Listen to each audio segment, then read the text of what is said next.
What I am about to tell you, I debated whether to say publicly. For years, I kept this within the confines of private spiritual direction. But given what is happening in the world right now, given the acceleration of evil I am witnessing in my exorcism ministry, given the collapse of the family, the apostasy inside the church, and the spiritual darkness descending on nations, I can no longer remain silent. What I am going to share with you today is not a theological opinion. This is not speculation. This involves verified private revelation, the testimony of souls under spiritual direction, and something that was made known to me in a context I am bound, in conscience, to take seriously. The 3 days of darkness is real. I know there are Catholics who dismiss this. I know there are priests who wave it off as folk religion, as medieval superstition, as the hysteria of poorly catechized laywomen in the 19th century. I used to be careful about this topic myself. Careful, guarded, measured. I am not guarded anymore. Because the pattern I am seeing in the souls I counsel, in the demonic entities I encounter during exorcisms, in what they say before they are expelled, all of it is pointing to the same convergence. The same timeline, the same warning, and now I need to tell you about 3 cities. 3 specific cities that were revealed, not to me directly, but through a chain of private revelation that I have carefully examined, cross-referenced with approved Marian Apparitions, and measured against the writings of the great mystics of the Church. What I am about to tell you may disturb you. It should disturb you, but more importantly, it should prepare you, because the darkness is coming. And most Catholics are not ready. What the Church has always known about the 3 days of darkness, let me begin with theology. Because before we talk about prophecy, before we talk about cities, before we talk about what Our Lady revealed, we need to establish the foundation. And the foundation is this: the concept of the 3 days of darkness is not something invented by visionaries. It is rooted in sacred scripture itself. In the book of Exodus, chapter 10, verse 22, we read of the 9th plague sent upon Egypt.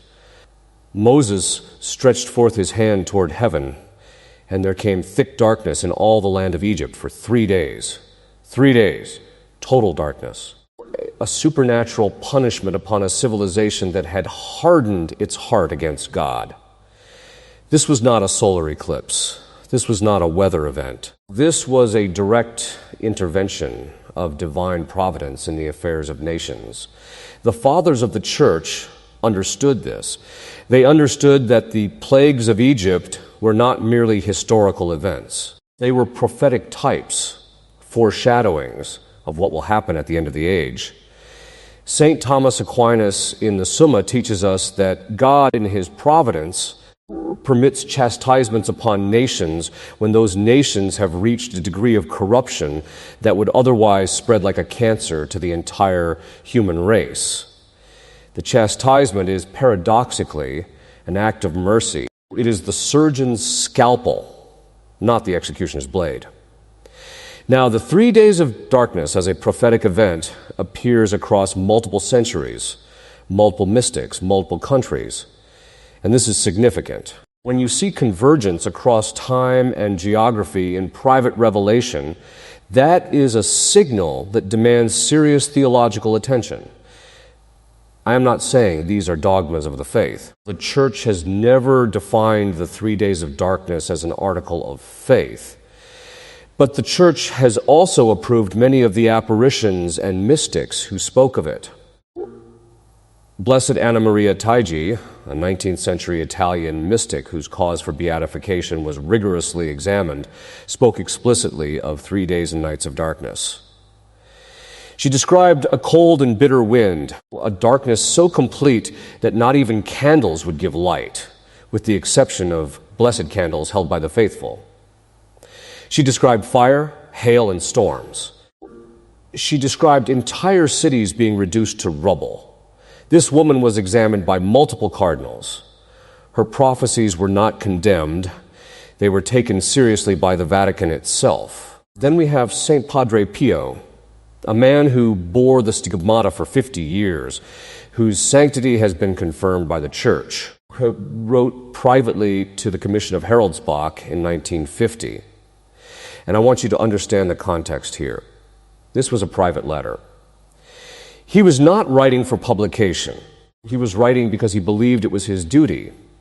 And in that letter, he described the 3 days of darkness in terms almost identical to Blessed Taiji, though he had no known direct access to her writings. That kind of convergence does not happen by accident.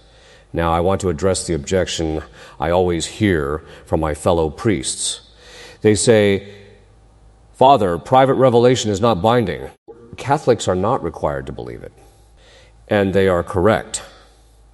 But that argument, while theologically accurate, is also spiritually dangerous when used as an excuse for indifference. The Church does not require you to believe that the sun danced at Fatima on October 13th, 1917. But if you had been standing in that field in Cova da Iria and you chose not to look up because private revelation is not dogma, you would have missed the miracle with your own eyes. Prudence, not skepticism, is the virtue required here. Now, here is what I need to establish clearly before we move forward. The 3 days of darkness, according to the mystics, is not primarily a punishment of fire and stone. It is primarily a spiritual event. It is a final confrontation between the forces of hell and the protection of heaven.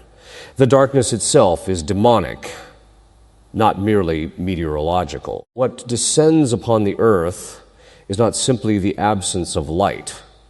It is the presence of malevolent supernatural power, unleashed in a way that has not occurred since the days of Noah.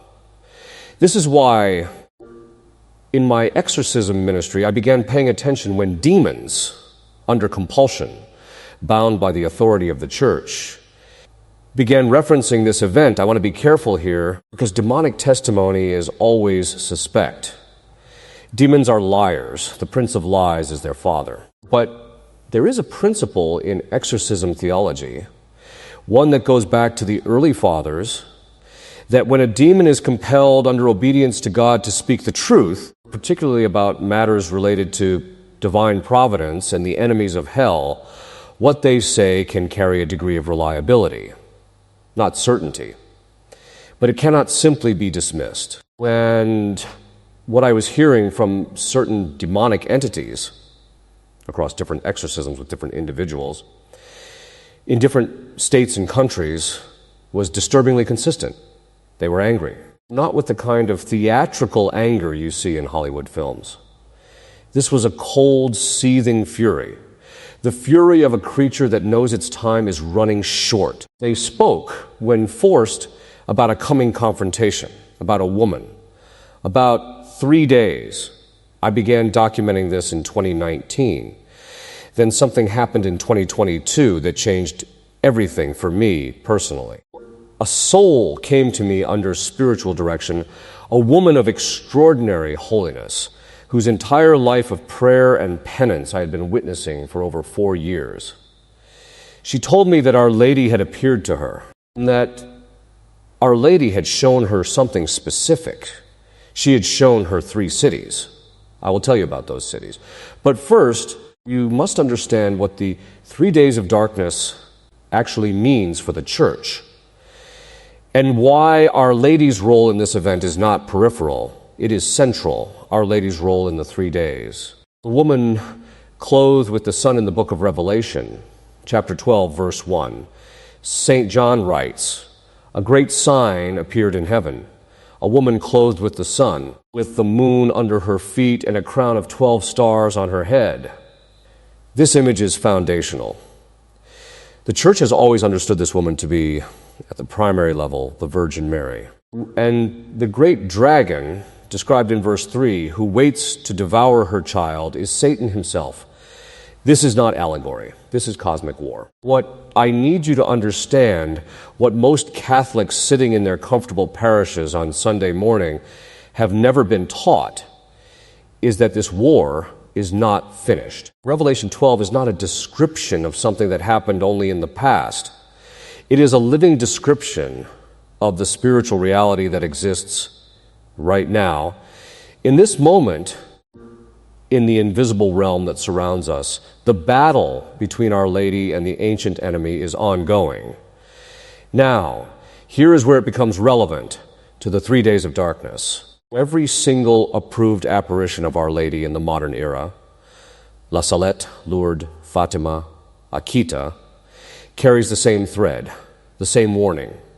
The message is not, everything is fine, pray a little more, have a nice day. The message is urgent. The message is a warning of chastisement proportional to the degree of sin that humanity has embraced. At La Salette in 1846, Our Lady wept. She wept. Think about that. The Mother of God stood on a mountainside in rural France and wept in front of 2 peasant children. Why? Because she had seen what was coming. She told Melanie and Maximin that nature would demand satisfaction for the sins of men.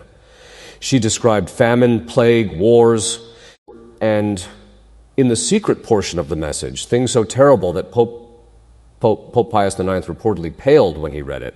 At Fatima in 1917, Our Lady showed 3 children a vision of hell. Not a theological concept, not a diagram, a vision, direct, visceral, terrifying.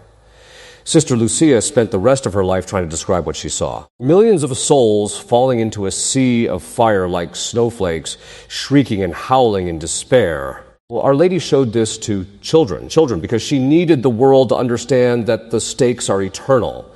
And then there is Akita, Japan, 1973. Sister Agnes Sasagawa, approved by Cardinal Joseph Ratzinger himself, later Pope Benedict XVI in 1988. At Akita, Our Lady said something that has never been fully absorbed by the Catholic faithful. She said, "Fire will fall from the sky and will wipe out a great part of humanity." She said, "The good as well as the bad will perish, sparing neither priests nor faithful." She described a catastrophe of biblical proportion. These are not the words of a sentimental devotion. These are warnings. Now, in the theology of private revelation, there is a distinction between absolute prophecies and conditional prophecies. An absolute prophecy will happen regardless of human response, where a conditional prophecy depends on the response of humanity. It can be mitigated, delayed, or even averted through prayer and penance. The Ninevites were warned of destruction by Jonah. They repented. The destruction was averted. Most of the great Marian prophecies appear to be conditional. Our Lady comes precisely because she is asking for a response that could change the outcome. But, and this is the part that I find deeply sobering, there is a threshold. There is a point at which the chastisement shifts from conditional to inevitable, not because God becomes vindictive, but because justice requires it. Because the sin has reached a level where the entire spiritual ecology of human civilization is being destroyed. I believe we have crossed that threshold. I did not arrive at that conclusion lightly. I arrived at it after 30 years of dealing with the demonic, after 30 years of sitting across from people whose lives have been shattered by sin and spiritual attack. After 30 years of watching the church from the inside. And I will tell you honestly, what I have seen inside the church in the last 20 years has shaken me more than anything I have encountered in the exorcism room, because the enemy is not only outside the walls, he is inside. The corruption, the apostasies, the cowardice of shepherds who will not name evil for what it is, the liturgical chaos, the dissolution of Catholic identity in the name of dialogue and accompaniment. These are not administrative failures. These are spiritual catastrophes. And Our Lady at Fatima, at Akita, in every approved apparition, warned us specifically that the corruption would come from within the clergy. She told us. We didn't listen.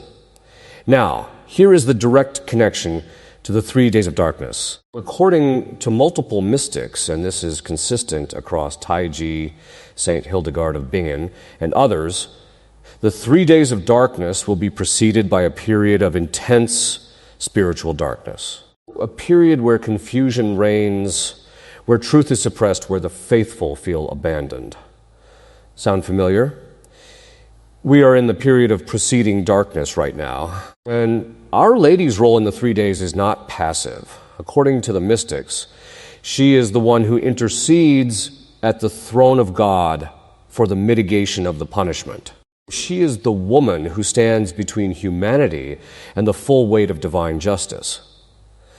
The blessed candles that are said to provide light during the 3 days, they represent her protection, her intercession, her mantle over the souls who have consecrated themselves to her. But she also came to warn about specific places. The soul I mentioned, the woman of deep holiness under my spiritual direction, described 3 cities to me in a session that lasted nearly 2 hours. She was not dramatic. She was not emotional. She was precise, and what she described matched things I had no reason to expect. The first city, what was shown, and why I am going to be very deliberate in how I present this. Because I am a priest. I am a theologian. I am not a sensationalist. I have spent my career warning people against false private revelation, against emotional manipulation, against the kind of spiritual theater that does nothing but feed curiosity without producing conversion. So, let me say this plainly. I am not naming these cities in order to cause panic. I am naming them with the caveats I am about to provide, because the purpose of prophetic warning has always been to produce repentance, preparation, and prayer. If this information produces anything other than those 3 things in you, then you are receiving it wrongly.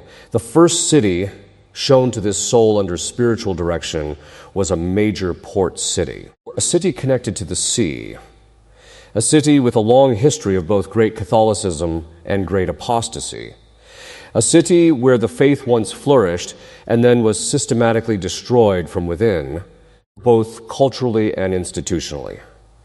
Now I will not name the city directly, but I will tell you the characteristics that were described to me, and I will let those who have ears to hear.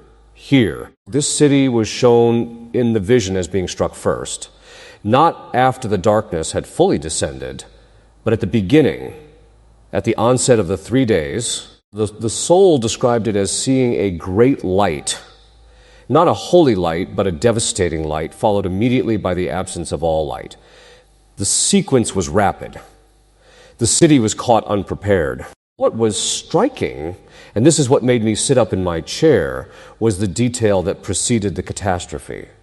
She described seeing in the vision the churches of this city, and the churches were empty. Not empty because of persecution, empty because the people had chosen to leave. The pews were abandoned, the tabernacles were present, but the faithful were gone, not driven out by force, but departed by choice. They had drifted. They had chosen the world. This is consistent with what Blessed Taiji described as the spiritual condition that precedes the 3 days. She wrote that the darkness would come upon a world where the majority of even baptized Christians had effectively abandoned the practice of the faith. Not formally, not with a declaration of apostasy, simply by attrition, by distraction, by comfort. The second detail that arrested my attention was this. She described the harbor of the city. She described ships, and the ships were stationary. They were not moving. She interpreted this as signifying that the catastrophe would strike in a moment of commercial activity, of trade, of economic bustling. A moment when the city was most confident in its own productivity, most convinced of its own prosperity. There is a type here that the theologians will recognize immediately. The destruction of Sodom came when Lot's contemporaries were eating and drinking. The flood came when men were marrying and giving in marriage. Divine intervention in the affairs of nations tends to come precisely at the moment when humanity is most deeply convinced that it does not need God. The third detail, and this one I have sat with for a very long time, was the sound she described hearing in the vision. She said it was not an explosion. It was not an impact sound. It was a sound she could only describe as a tearing, as if the fabric of something were being ripped, as if the physical world were being pulled back like a curtain. I know what that means theologically. It means the veil between the natural and the supernatural was being collapsed. The 3 days of darkness, as the mystics have consistently described it, is not merely a physical event. It is a metaphysical event. The laws of nature are being superseded by divine power. What people will experience is not only physical darkness, it is the withdrawal of the natural protection that God's providence ordinarily provides to human civilization. When that protection is withdrawn, even partially, the demonic has access in ways that it normally does not. This is why the instructions given through the mystics are so specific. Stay inside. Do not open doors or windows.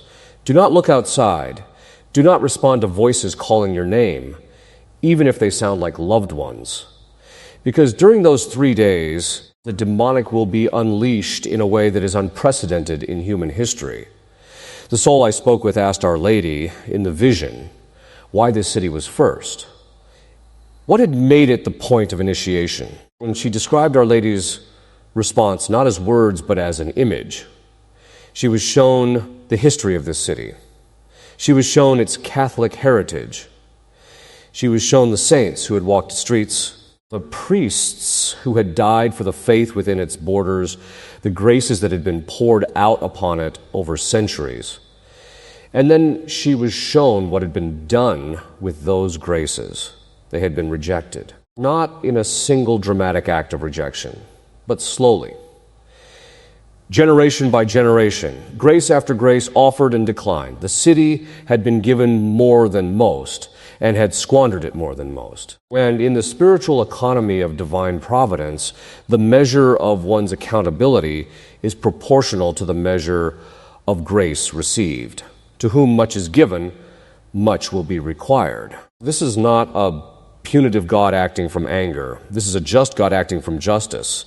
The same justice that is, at its deepest level, an expression of love. Because to allow souls to continue in a trajectory that leads to eternal damnation without any intervention, without any dramatic call to conversion, that would itself be a failure of love. Chastisement on this city is paradoxically a final act of mercy. The question is whether there are enough souls in that city who will hear the warning in time, who will go to confession, who will consecrate themselves to Our Lady, who will light their blessed candles and keep them ready. Because the night is coming, the second city, a warning to the heart of Western power, the second city described in this private revelation is in many ways more disturbing than the first. Because the first city is a city that many Catholics, if they heard its name, would nod and say, yes, I understand. That city has turned from God. There would be a grim familiarity to it, a tragic logic. The second city offers no such comfort because the second city is not known primarily for its apostasy. It is known for its power. It is a city that sits at or near the center of political and cultural authority in the Western world. A city whose decisions affect hundreds of millions of people. A city that, for generations, has projected an image of strength, of civilization, of ordered governance. And that is precisely the problem the soul described being shown this city from above, as if from a great height. When what she saw was extraordinary, she described seeing two realities simultaneously: the visible city as it appears to the human eye, with its monuments, its institutions, its symbols of authority, and beneath it, or perhaps woven into it, a second reality, a spiritual reality. And in that spiritual reality, the city was shown to be hollow, The word she used was hollow, like a structure that has maintained its external form, but has been eaten from within. The buildings were standing, the streets were populated, the institutions were functioning. But the spiritual substance, the animating principle of Christian civilization that had once given those institutions their legitimacy and their meaning, was gone. This is what the mystics call a civilization that has become a carcass. It retains the shape of what it was, but the life has departed. St. Augustine described something similar in the City of God when he wrote about the fall of Rome. The pagans blamed the Christians for Rome's fall. Augustine's response was to show that Rome had already fallen internally, spiritually, long before the Visigoths arrived at the gates. The external collapse was simply the physical expression of a spiritual reality that had already occurred. What this soul was shown is that the same dynamic is at work in this second city. The external collapse, the attack during the 3 days, is not the beginning of the city's destruction. It is the culmination of a destruction that has been occurring for decades invisibly. In the spiritual realm, now I want to be precise about the nature of what she was shown regarding the attack on this city, because it was different from the first city. The first city was shown being struck in a way that suggested physical destruction of a sudden and overwhelming nature. The second city was shown something different, a paralysis, a cessation of authority, a moment in which all the mechanisms of power, political, military, institutional, simply stopped functioning.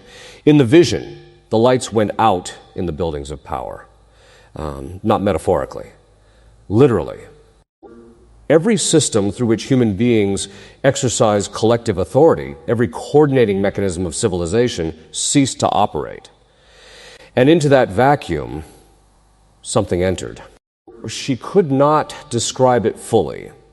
She said it was like trying to describe a color that does not exist in the visible spectrum. She said she knew it was demonic, but not individual demons. Not the kind of possessing entity I deal with in exorcism. This was something more like a collective spiritual force. A wave of malevolent intention given temporary but terrifying permission to operate freely in the physical world. This is consistent with what the mystics describe as occurring during the 3 days. The Catholic tradition speaks of this period as a time when God withdraws temporarily the restraining hand of his providence. The demonic is normally constrained, not because it lacks the desire to destroy, but because divine providence limits its access. During the 3 days, that limitation is reduced.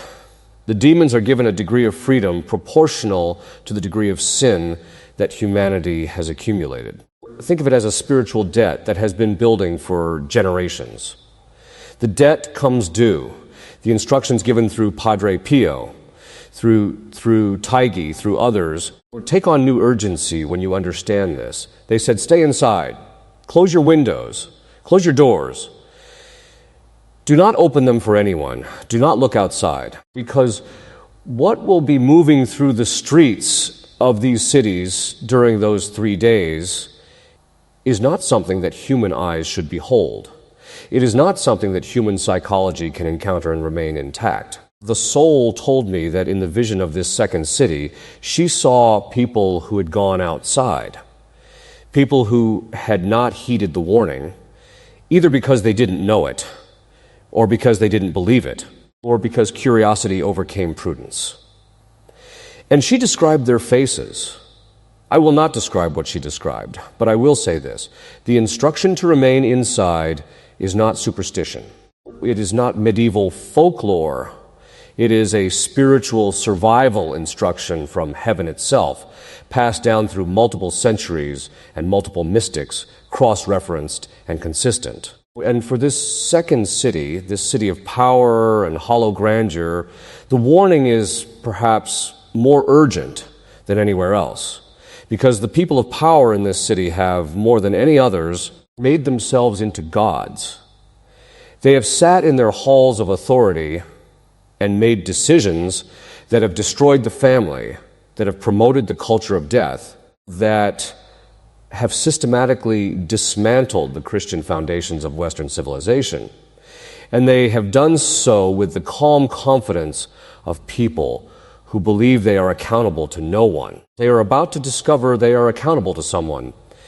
The response Our Lady asked for regarding this city was specific. She asked for rosaries, not one, not a few.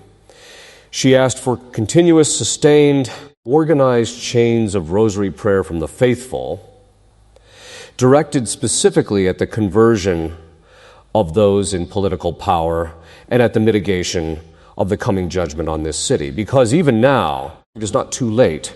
The window is narrowing, but it is not yet closed. The third city, the one that surprised me most. I have been in this ministry for a long time. I have heard things in the exorcism room that would make a secular psychiatrist question his own sanity. I have sat with mystics and visionaries and discerned their experiences against the gold standard of Catholic theology and the teachings of the saints. I have read the great literature of Catholic mysticism, John of the Cross, Teresa of Avila, Catherine of Siena, Faustina Kowalska. I thought I knew what to expect when this soul described the third city. I was wrong. The third city surprised me, not because of the city itself, though that was unexpected, but because of the reason given for it being included. Because the first two cities had a logic that, once explained, made theological sense. Great apostasy, great accountability, great power, great judgment. The third city followed a different logic entirely. This city is not a capital. It is not a major port. By the standards of global power and influence, it would be considered secondary, perhaps even obscure to people who think in terms of geopolitical importance. And yet, in the vision, it was shown with the same gravity, the same spiritual weight as the other two. The soul asked Our Lady, why? What had this city done? What made it equivalent in terms of prophetic significance to cities that carry vastly greater temporal power? And the answer given was this. It was not what this city had done. It was what this city had been given and what had been done with that gift. This city, and again, I am describing characteristics rather than naming it directly, this city had been the site of a significant religious event within living memory, an event that had drawn the faithful, an event around which a genuine renewal of Catholic life had begun to coalesce. There had been grace poured out in this city, tangibly, visibly, in ways that even skeptics had taken note of. And then something happened. Not a single dramatic event, a slow corruption, a gradual capture of the institutions through which that grace had been flowing. The organizations, the communities, the structures that had been built in the wake of that religious event were, one by one, infiltrated, compromised, rarely here, turned toward purposes that were the opposite of the charism they had been given. And the people of that city, many of them, had either failed to notice or had chosen not to notice. Because noticing would have required action. It would have required standing up, speaking out, paying a social cost. And comfort is a more powerful sedative than most people realize. The third city in the vision was shown not being struck the way the first two were shown. The soul described something different. She described the city being overshadowed, as if a great darkness simply settled upon it, like a fog, like a shroud, not sudden, not violent, gradual and complete. And in that darkness, she said, the people wandered. They were alive, but they could not find each other. They could not find their homes. They could not find the churches. And the churches, those churches that had once been centers of authentic spiritual renewal, were locked from the inside. Locked not by persecutors, but by the people within them.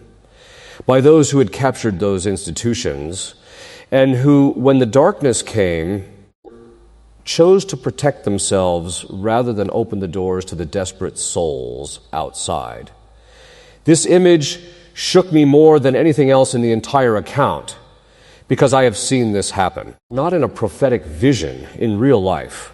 I have seen communities that were founded on authentic charisms become captured by leadership that is more concerned with institutional survival than with the spiritual welfare of souls. I have seen churches that should be sanctuaries become fortresses of control. And when the sheep need the shepherd most, the shepherd locks the door. Our Lord had a word for that kind of shepherd. He called them hirelings. The third city carries a specific warning for the Catholic faithful, and it is this: do not place your trust in institutions. Do not assume that because something has a Catholic name, a Catholic history, or a Catholic aesthetic, that it is spiritually safe. The greatest spiritual dangers in the coming days will not come from obviously pagan sources. They will come from within structures that look Catholic on the outside. Test everything against the perennial teaching of the Church. Test everything against the Gospels. Test everything against authentic tradition, not the manufactured tradition of the last 60 years, but the living tradition that goes back to the apostles, and cultivate in your own home the ability to be the church for your own family. Because the time may come, is perhaps coming, when the institutional church in your area is not available to you in the way you expect. Sacraments may become harder to access. The priests who preach the truth may become fewer. The sanctuaries that are genuinely safe may be more difficult to find. This is not a reason for despair. It is a reason for preparation. The practical preparation that the mystics have always recommended is specific and simple. Blessed candles, kept and ready. Confession, received frequently. Do not let more than a month pass without going to confession. The Rosary, prayed daily. The scapular, worn and received through the proper rite. These are not magical objects. They are sacramentals, physical points of contact with the grace of heaven, chosen by Our Lady herself as instruments of her protection. When finally, and this is perhaps the most important practical instruction of all, forgive everyone who has ever wronged you, not for their sake alone, for yours. Because the soul that carries unforgiveness into the 3 days of darkness carries with it a vulnerability that no physical preparation can compensate for. The enemy knows where the wounds are, and he is very good at exploiting them. Prepare your soul. Prepare your home. Prepare your family. The third city is a mirror. When you look at what happened there, when you see the gift squandered, the grace captured, the door locked against the desperate, the question to ask is not, isn't that terrible? The question is that me? Is that my parish? Is that my community? Is that my heart? What you must do before the darkness falls, I want to close this in the way I would close a retreat conference. Because everything I have shared with you today, the theology, the private revelation, the 3 cities, the warnings, all of it is useless if it does not translate into concrete, practical, spiritual action in your daily life. Prophecy without conversion is just entertainment. And I refuse to be entertainment. So let me tell you, as clearly and as pastorally as I can, what the tradition of the Church has always said about how to prepare for a period of great chastisement. Not my opinion. The tradition, first. The state of your soul is the only thing that matters, not your bunker, not your food storage, not your generator, not your plans. If you were to die tonight, and many of the people who died in the cities of Pompeii also did not expect to die that day, what would be the state of your soul? Are you in a state of grace? Have you made a good confession? Have you repaired to the best of your ability the damage caused by your sins? Have you made peace with God, with the church, with the people in your life whom you have wronged? This is the first and only irreplaceable preparation. Everything else is secondary. Second, Marian consecration. I am not talking about a sentimental devotion to a pretty statue. I am talking about the formal, total consecration of yourself to the Immaculate Heart of Mary, according to the method taught by St. Louis de Montfort and adopted at Fatima by Our Lady herself when she appeared to the three children. This consecration is not a formula. It is a spiritual reality. It places you under her mantle in a way that has concrete effects in the invisible realm. The mystics are unanimous on this point. Those who are consecrated to Our Lady will receive a specific protection during the 3 days. Not a guarantee of physical survival, that is in God's hands alone, but a protection of the soul, a clarity of mind, a peace of heart. In the midst of the worst spiritual darkness in human history, those under her protection will know what to do and will not be driven to panic. That is not a small thing. Third, the blessed candles. I know this sounds old-fashioned. I know that in the age of flashlights and battery-powered lanterns, the instruction to have blessed candles seems quaint. But the mystics were specific about this. Ordinary candles will not give light during the 3 days. Blessed candles, candles that have been blessed according to the traditional rite of the Church, will. This is not a mechanical claim. It is a sacramental claim.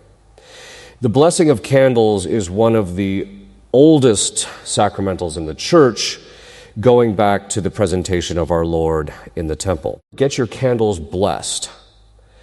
Keep them in your home. Have them ready. Fourth, stay informed through the right sources. And here I need to say something that may be uncomfortable. There is an enormous amount of content circulating right now on the internet, on Catholic platforms, in well-meaning communities that purports to be reliable information about private revelation, about prophecy, about the end times. Much of it is not reliable. Some of it is actively dangerous because it substitutes sensationalism for discernment, because it feeds a kind of spiritual thrill-seeking that is the opposite of the sober preparation that the tradition calls for. Test every claimed revelation against three things. Does it contradict defined Catholic doctrine? Does it produce fear rather than conversion?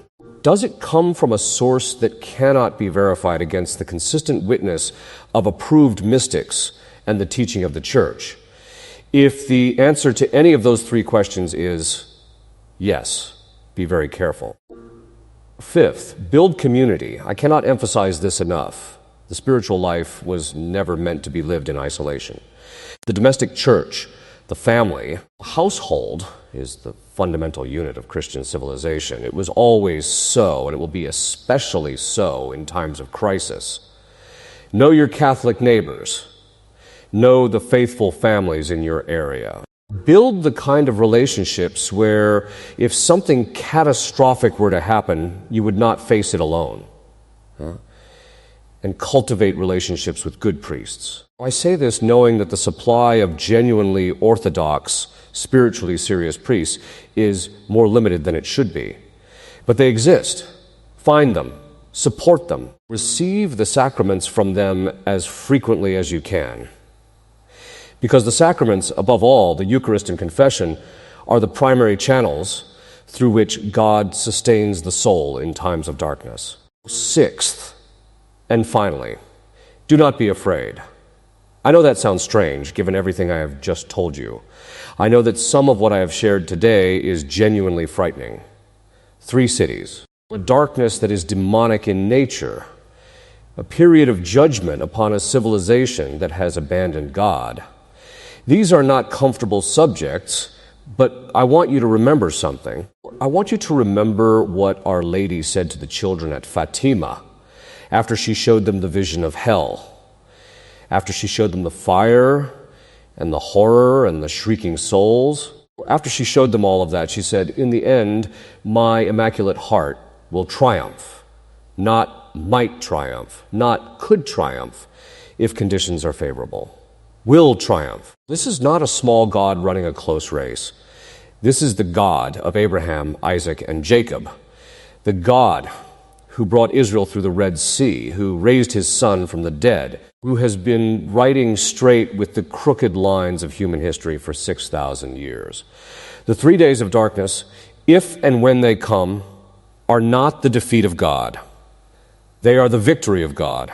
They are the moment in which divine providence moves decisively against the accumulated evil of the age and begins the restoration of what was lost. There is a morning after the 3 days. The mystics speak of it. The sun rises, the birds sing, the air is clean, the evil is gone. And the faithful who remained inside, who prayed, who kept their blessed candles burning, who held their rosaries and consecrated themselves to Our Lady, they emerge. And what they find is the beginning of a new era of Christian civilization. I believe we will live to see that morning. But between now and then, there is the night. Prepare for the night. Go to confession. Pray your rosary. Consecrate yourself and your family to Our Lady. Get your candles blessed. Build your community. Feed your soul with the sacraments. And above all, do not be afraid, because the woman clothed with the sun is standing between us and the dragon, and she does not lose. God bless you. May Our Lady of Fatima keep you and your family under her mantle in the days to come.